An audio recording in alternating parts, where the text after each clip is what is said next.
Hi there, and welcome to day four, day four of the Intuitive Eating 5-day series.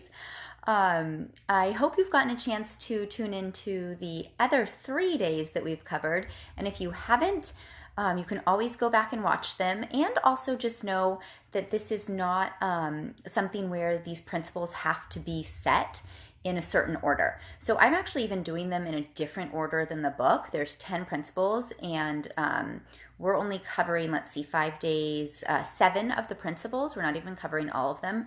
We're covering 7 of them, and even in a different order than the book does. So it's a fluid process where you're kind of always working on different things, but just know that it's okay to pick up right here. It's okay to go back and watch them, and you'll kind of need to focus on different things at different times in the process because it's always, it's moving, it's flexible.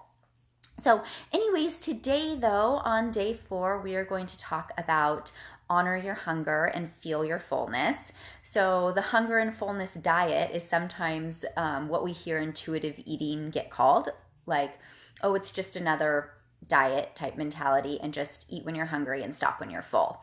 And as you've seen so far from these other principles, it's actually so much more than that. And hunger and fullness are just 2 of the principles out of the 10. But they are important. So I definitely thought that's something to cover, especially because we often are pretty disconnected from our hunger and fullness, especially if we've been dieting or using other rules or ideas for the way that we're supposed to eat. So hunger and fullness is a big topic because we need to get back in touch with those signals that our body is giving us. So the pull to eat, we're going to start with hunger, right? The pull to eat, the desire to eat something is both biological and it's psychological. There is that piece, but today, for the sake of actual true biological hunger, that's what we're going to cover, the physical piece of it. So hunger is the feeling that we experience when we need food. Our body gives us the signal. We need food, we need to eat, we need energy, basically. And it might be like a gentle sensation that you just slightly feel, or it might be a really strong pull for food and I need to eat right now, okay? But it's that biological mechanism saying, get food, find food. And that's survival, right? We're human beings. We're here to be alive. So sometimes the cues might be like an empty pit in your stomach. A lot of people say that hunger to them is like the gurgling sound, or that they can feel their digestion trying to do something, or like it just feels empty. It could also be a feeling of kind of weakness or fatigue. It could be dizziness if you've gotten really hungry. It could be being irritable, right? People use that term, hangry. So it could be that you're getting really irritable and just easily irritated. Or it might be having strong thoughts about food. It could be that you just start thinking about what sounds good, what do I want to eat? Or maybe you're thinking a lot about food. And you might not even feel it physically, but you're starting to think about it a lot. Okay, so there's lots of different ways that we could experience this. So one thing I'm wondering is if you've heard of the Ancel Keys study that was done during World War II. It's fascinating, I think. It's really, really fascinating. So the Ancel Keys study, if you haven't heard about them, I'm going to give you just the basics. They had 32 average men, they called them, that were screened and considered to be healthy. Okay, so whatever their parameters were, they were considered to be healthy men, and that's why they chose them. So for 3 months, they let them eat whatever they wanted, and that ended up averaging out to about 3,000 calories a day. But that was just them eating normally and what they needed. Then they were put on a diet to lose weight. And they were given an average of 1,500 to 1,600 calories a day. That's what they were supposed to eat, okay? So the fascinating part about this is we have diets that are so much less than that they're 1,200 calories a day. I've seen really, I don't know, to me it's quite disturbing, diets where they're way less than even that. It could be 800 calories a day. But we often hear the 1,200 calorie marker, right? So you might have a diet that's around that, 1,200 calories, 1,500, 1,800, anything of that sort.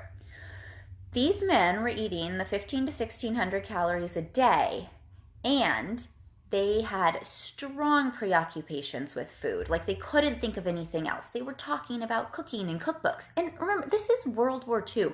This is not living in the age of like social media when that's what people are doing more of.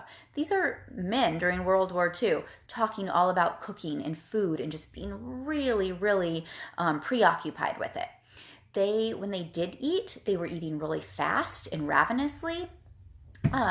Some went off the diet, like they couldn't even sustain it. They just felt like, their body was telling them like, I can't do this. And they were all saying that they were irritable and moody. So here they were eating these diets that are even more than many of us would say, is considered a diet today. And they had all of these symptoms from semi-starvation, from being really, really hungry. And these are not people that already had disordered eating or had been previously dieting. They were considered to be healthy, normal eaters. So that shows the real power of hunger and semi-starvation. Like I said, I find it fascinating that the body signals us to do that, right? So, over the years, many of us have dieted. We've been taught like to use these prescribed ways of eating or to really limit calories. And with doing that we are supposed to ignore our hunger, right? So if you go on a diet, you're not supposed to be listening to your hunger. You're supposed to be eating at the certain time of day or this certain food. So we've really been taught to ignore that. We're not supposed to pay attention to hunger or fullness. We're just not supposed to go by those cues. So if you're doing that when you're on a diet, not going by hunger cues, then you're really likely to experience some of these same symptoms that these men were experiencing of semi-starvation because you're not listening to your own hunger, right? So that's where the preoccupation with food comes, the irritability. And you might not experience that right at first because you're like, oh, adrenaline, I feel like I'm doing something really good. It feels great.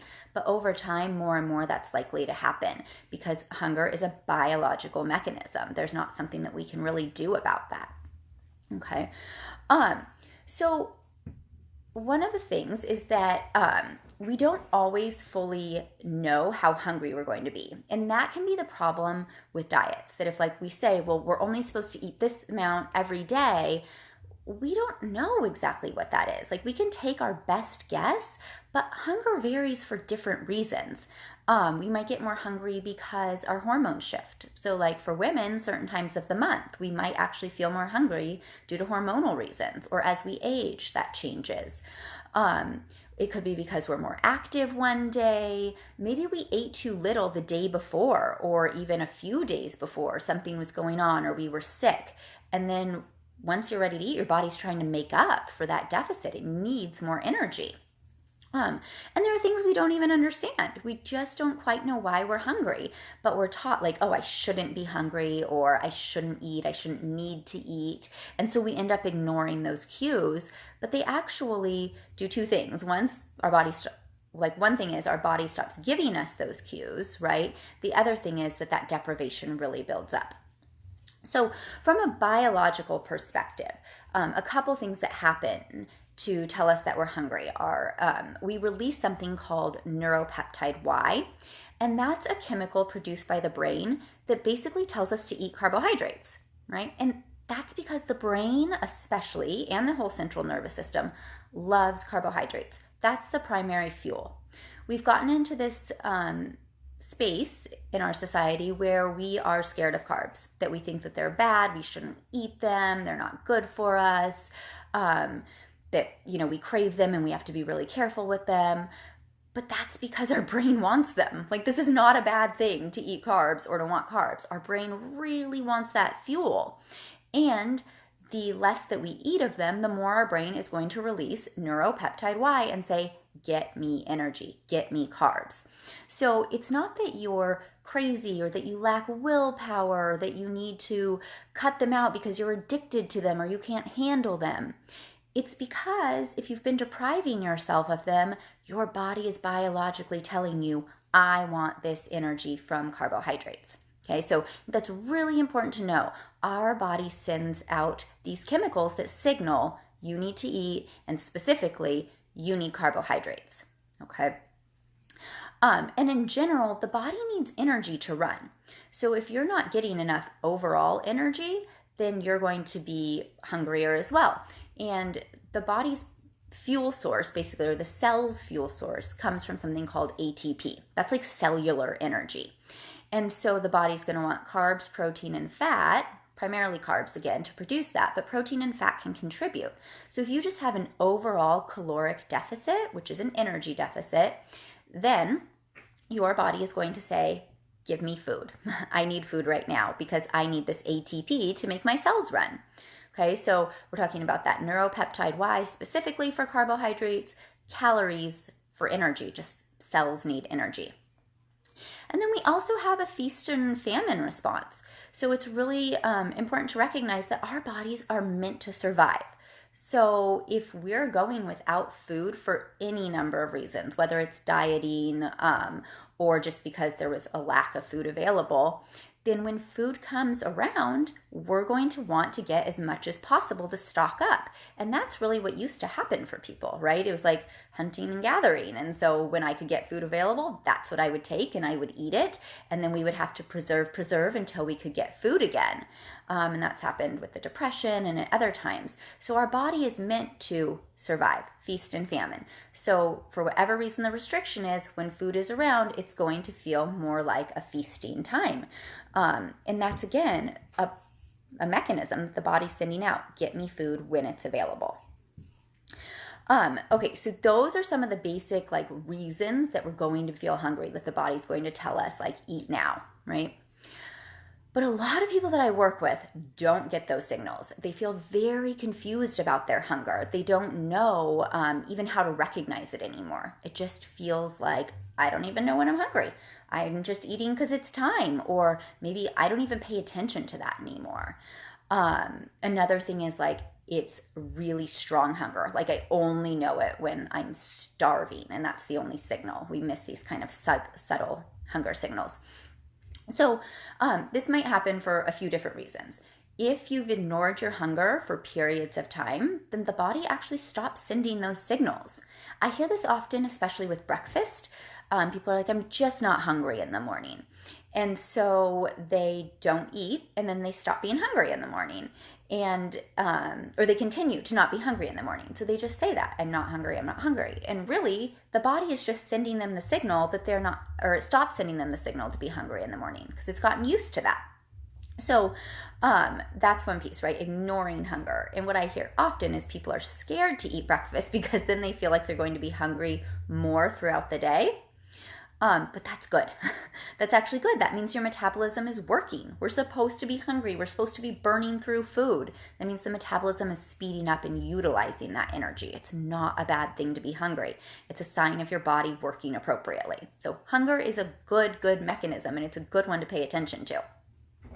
But if you've ignored your hunger signals either at a certain time of day or for long periods of time, the body's not going to send them accurately anymore. If you just go really long periods without eating, so maybe you eat breakfast in the morning, but you don't eat dinner until night, and again, your body has been used to that, and your digestion just slows down, and again, digestion slow, so it's not sending the hunger signal again. Or maybe you're living in a really stressful or chaotic environment, and so you're not noticing your subtle hunger signals. Or maybe you're not noticing until they get really strong. Or if you're really stressed, stress is an interesting mechanism for hunger and fullness, but the biological response to stress is to release hormones or to be running on adrenaline, and so that you don't actually feel your hunger. So if things are really stressful, you also might not be feeling your hunger. So it can happen for multiple reasons that we don't really know these cues anymore. And part of what happens a lot is that we definitely miss the subtlety of them. So like I said before, you just might not know that you're hungry until you're ready to chew off your leg, right? You're like, I will eat anything and everything right now because I'm absolutely starving. So we're so busy, we're so distracted by all these other things that we miss the more minor and initial signals, like we were talking about earlier, just starting to think about food a little bit.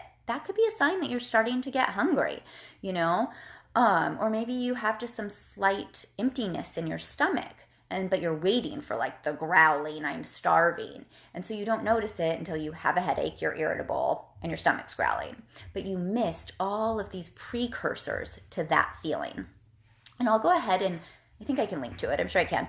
Attach like the hunger and fullness scale that I have that describes some of those stages of hunger. So you can kind of start to cue in a little to what might this feel like? How do I start recognizing this a little bit earlier on? Because ideally, we actually want to eat when we're more in that gentle hunger phase versus the ravenous phase. That ravenous phase of like shaky, irritable, I could be dizzy, I just could eat anything off the menu, often means we're going to eat a lot more quickly. We're not going to realize as we're getting full, we might end up eating way more than we wanted to. We might end up feeling uncomfortable. It's harder on the digestive system to break down as much food too. So we don't really want to get to that phase. We want to feel more in control of our food and eat when we're at a more gentle stage of hunger and just starting to get those signals so that we can eat and feel like we're in control of it, basically. So if you've lost touch with your hunger, you might want to do a couple things. One thing that can be really helpful is to set a timer to check in with yourself. And you could do this where you set a timer to go off like every 2 hours. And it's pretty much a full body check-in though. So check in with your hunger, like stomach hunger, but also check in with, am I noticing anything else in my body? Am I feeling fatigued? Do I feel like I'm starting to get a headache? Am I just starting to think like, yeah, actually, if I think about food, it actually does sound good. Or does it not? Like I'm just not ready to eat yet. But if we're not being conscious of it at first, we might miss those signals. We have to put the timer there so that we start saying, oh yeah, remember to check in with my body, right? Again, we've gotten disconnected from all these prescribed ways of eating. So let's set up a way to get more connected. And once we do that, it will become more natural. You don't need a timer forever to check your hunger. It can just be a useful way to start checking back in with your body to get reconnected in the beginning. Okay. So check in with the full body. How am I starting to feel? Then you also might keep a hunger and fullness log. So this is different from a food tracking app or one of those diet mentality things we said we're throwing out the door, when we were talking about reject the diet mentality day one. This would be more of a hunger fullness journal or check-in so that you can record approximately what you ate, or you don't even have to write down the actual food if you don't want. You could just put down like breakfast or snack and then rate your hunger level before and your fullness level after. And that way you start to see like, oh, it forces a check-in, and then when am I kind of eating here? And when I eat to this level of fullness, how long does it seem to keep me full for? So you can record the time, the meal or the approximate food that you ate, and then your hunger and fullness before and after. So that can be really useful. And that doesn't have to be all or nothing. It's not like, okay, I'm going to do this and keep this hunger fullness log, because that can feel daunting, like that I'm not going to be able to keep up with it all the time. You could say I'm going to do that for breakfast every day, or I'm going to do that at dinner time, or maybe I'm going to do it 2 full days a week, So pick something that feels manageable for you, but it doesn't have to be, I'm now doing this and I'm doing it for every time I eat, because that can feel super overwhelming and then it's not sustainable. We want to do things that are going to help you continue to check in. Okay, so that is talking a bit about hunger. And now let's talk a little bit about fullness, because I think fullness sounds kind of easy, like that should be an easy skill. I should just be able to tell when I'm full. And it's definitely an intuitive skill, right? So if we've seen babies do it, I'm sure if you're a parent, you probably have seen your own child or you've watched another baby, that when you go to give them food and they don't want it, they're like shaking their head no and saying they don't want it, maybe spitting food out. Like it's very clear, I don't want that food, right? And they're probably telling you like, well, either I don't like it or I'm full. They just know. And it could be like one bite to the next. It just clicks, right? Like I'm done eating, stop trying. So we were definitely born with that ability to recognize it, but it often just gets off course, again, largely due to dieting and this mentality that we're supposed to eat at certain times, or maybe we're allowed to eat at certain times. So if we're only allowed to eat at certain times, then why would you ever leave any food on your plate if you felt like, well, I better eat it now because I'm not going to be allowed to eat for another 4 hours? Or, this sense of like, well, I'm not allowed to eat again until it's this time of day or the next meal that's scheduled or whatever, then you're not going to want to eat it. Or if it's an allotted amount, like on this diet, you're allowed to eat this many calories at this time, then you're going to eat it right then, right? Because it's allowed. So when we give ourselves that kind of permission, we're going to eat it all. So we stop listening to our fullness because it's just about the food that's allowed or not, or when am I going to get it again? Okay, so if over time you've come to rely on these outside sources, it's going to be hard to know that fullness level. And this could be done in different ways, like we were just talking about, counting calories, or maybe from really young, this could start in childhood, that you were told to override those fullness levels, right? That's a huge one that I hear from people, that you were told that you had to finish your plate, that you had to eat your vegetables, or you had to take like 2 more bites. So maybe you were done eating, but it was always like, before you can get up from the table, before you're excused, you have to do da da da da da. Well, so you were taught to not listen to your fullness either. And so if you have that kind of mentality that I need to eat a few more bites or I always need to clean my plate, that could have started really young. And that's interfering with your ability to be intuitive with your own fullness. Okay. So the 2 things that I often hear from clients in my practice are either I don't know when I'm full, or I know I'm full, but I keep eating anyways. Like I feel full, but I just can't stop eating. So the first point about not knowing goes back to what we were just talking about, right? Like it can be really hard if you're not used to looking for that. And so you might just eat till you're uncomfortable and you don't know it until you're past that point. You don't know what fullness feels like for you.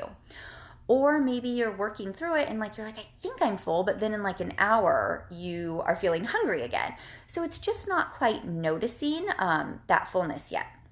So we're going to talk about how to get a little bit more cued into that. But that's really normal, right? So the second point though about not honoring the fullness, there's 2 kind of major components here. One is rejecting the diet mentality and making peace with food. So that mental and emotional pull to eat. If you're still caught up in not knowing, like, if I'll be allowed food again, you're going to act from that place of scarcity. Let me eat it whenever I can possibly get it, right? You're going to be scared to stop eating because you don't know if you'll allow yourself to eat if you get hungry again later, right? Or to that... Sorry, I was looking at my notes and I kind of lost what I was going to say for a second there. So also getting past the point of gentle hunger, right? Then you might eat ravenously. So if you're setting yourself up for that sense of like, oh, I've gotten so hungry, so you're way past this point, then you're going to start eating so quickly and ravenously just to fill that sense of deprivation because you're starving. So that's going to make it really, really hard to notice that fullness, right? So that's kind of that rejecting the diet mentality. We have to make peace with food and allow ourselves to eat when we're hungry, or else we're going to eat past that point of fullness. Okay, so the other piece of that emotion, or the eating past fullness, could be emotional. So that's another really big piece to kind of cue into. And that's actually the topic for tomorrow, is coping with your emotions without using food.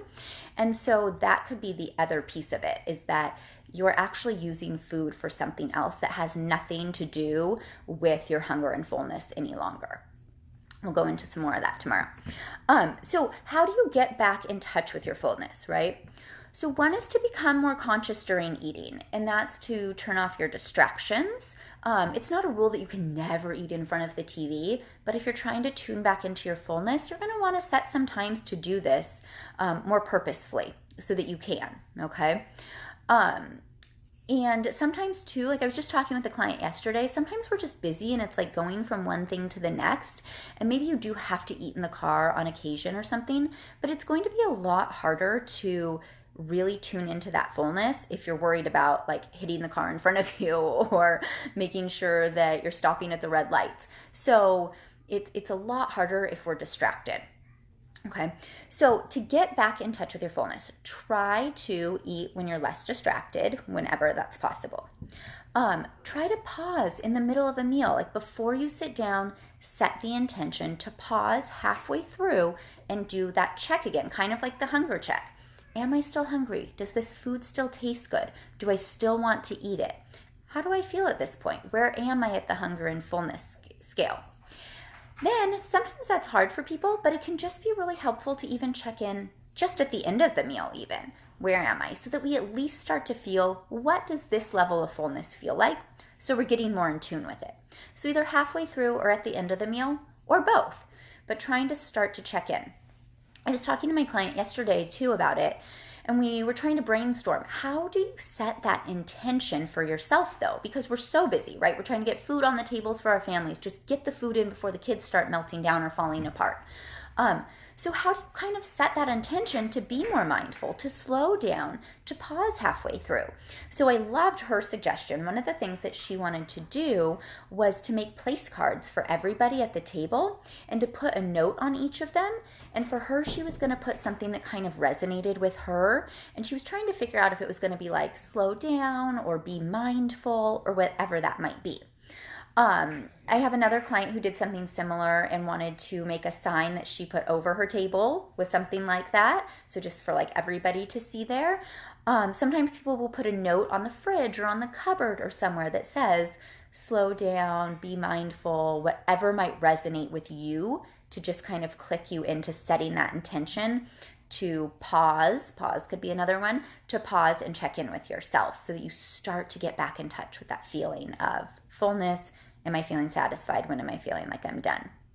Okay, so another few things to consider if you're having a hard time with recognizing your hunger and fullness. It's totally normal, okay? You're not always going to be able to make perfect sense, but here are some things that might help you sort through what's going on with you. One thing is, the more often you eat, the less hungry you tend to be.